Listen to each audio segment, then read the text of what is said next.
Hi, thanks for joining me on Wilderness with Monty. I'm back up at Ice House Lake. It's a lake I have a lot of experience at, over the decades. And I knew I could drive up here, launch my boat, not have to deal with snow and ice. Once I get out on the lake, there's not going to be an ice sheet.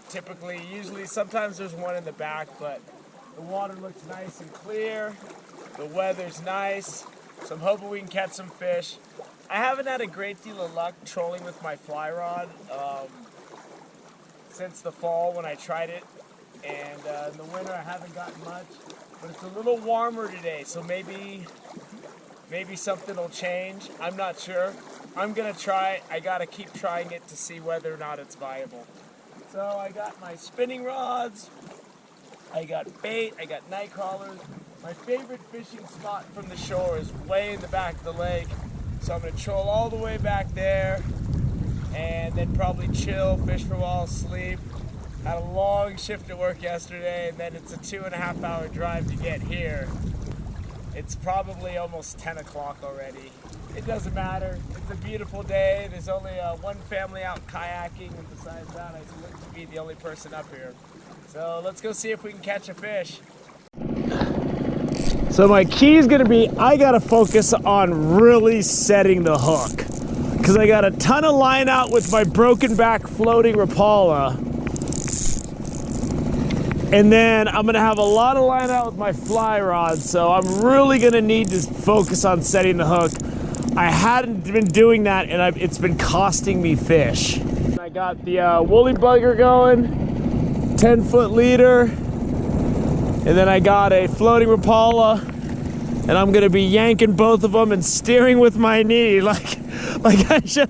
I'm gonna do that, and I'm gonna do this, and I'm gonna steer with my knee right here, and it's gonna work out. I hope. We'll see if we can catch a fish. My favorite part of the lake to fish is cut off by ice, so I'm gonna go find a different spot. I usually like to fish around that corner when the lake narrows, but no one's going back there, so I'm gonna go post up. I'm not getting anything trolling. I think it's time to take a nap and bait fish.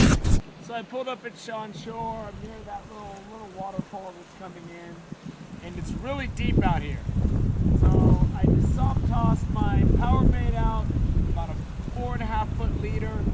It's about a 30 count, 33 count with a 1/4 ounce sinker.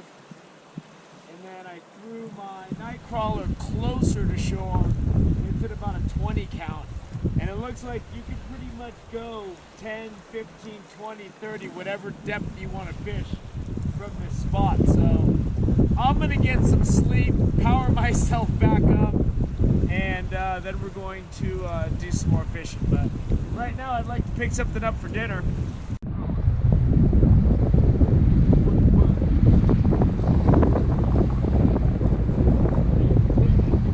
It's cranking.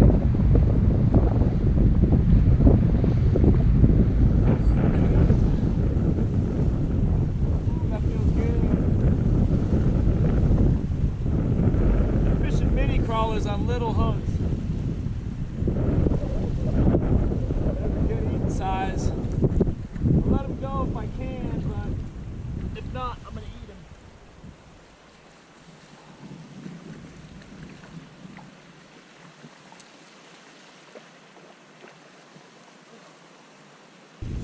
It's a nice little rainbow. Good size for eating.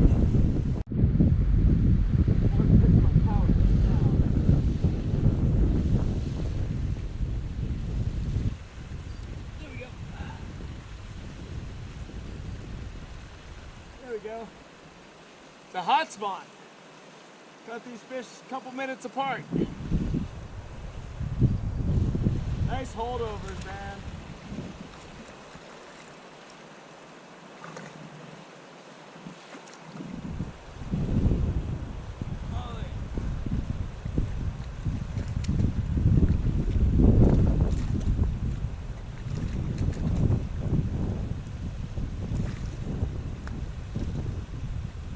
Still got the other fish in the net.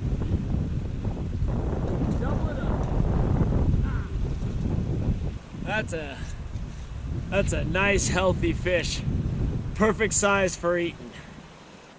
midday lineup because I don't know if I'm going to keep any more.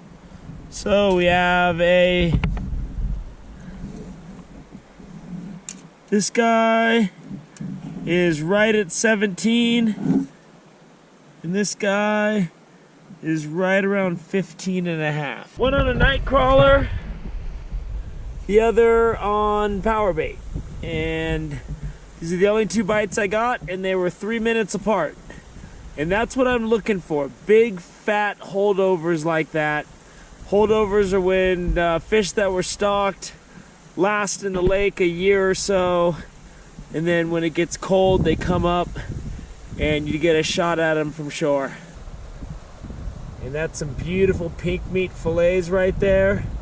And I go ahead and keep the fish, the whole fish body, so that if I get a game warden I can show them I got 4 fillets and these are the 2 fish they came off of. Really good eating. So before I go, I want to see if anything's hanging out under this waterfall.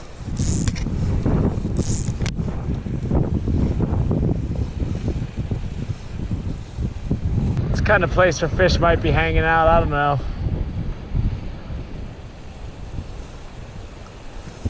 And I got that woolly bugger on, so I'm just kind of ripping it through.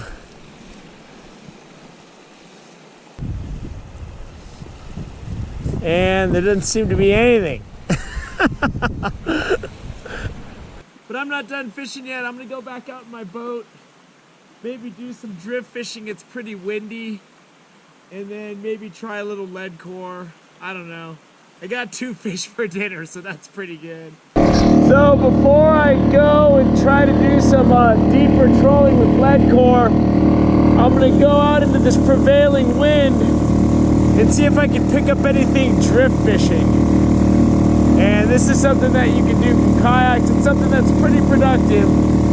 So we'll see if I can get anything going. Oh, I got my slip sinker and about a 5-foot leader and a little ball of power bait. I'm gonna drift that out. And then I'm gonna throw my woolly bugger out and just drift that too. And strip and just adjust to how much the wind's blowing me. It's kind of inconsistent. But as I speed up and slow down, my power bait's gonna rise and sink depending on which way the gusts are going. And power bait, I've had a lot of luck drift fishing with this stuff. Night crawlers work, but power bait's king. But since I have a woolly bugger on, that's gonna take the place of what the worm would do. So I'm gonna throw this out, and then I can use my oars to keep my boat straight. Up on my power bait, which is good because I can definitely eat 1 more fish if I can't let him go safely. Drifting power bait is really effective. I just got a slip sinker. I got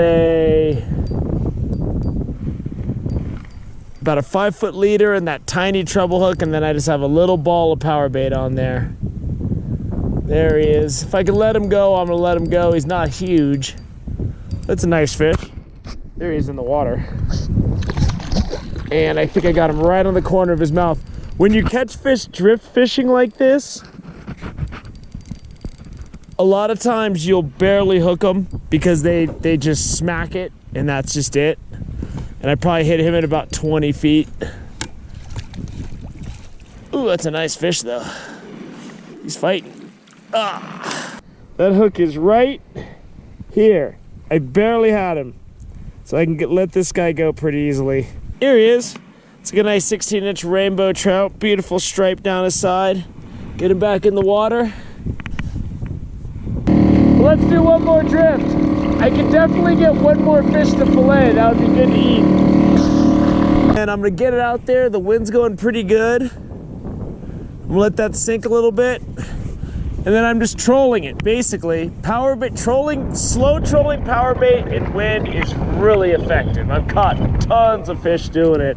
So even though I haven't gotten anything yet on my fly rod, I'm still gonna throw this woolly bugger out there and let it drift as I go. Oh. I mean, if you got wind, harness it. There he is. He's hitting it. He's hitting it. He's hitting it.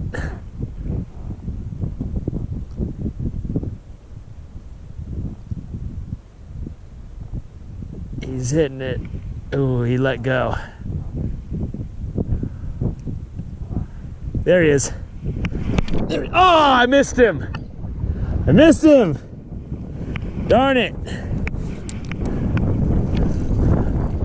I say we do one more pass.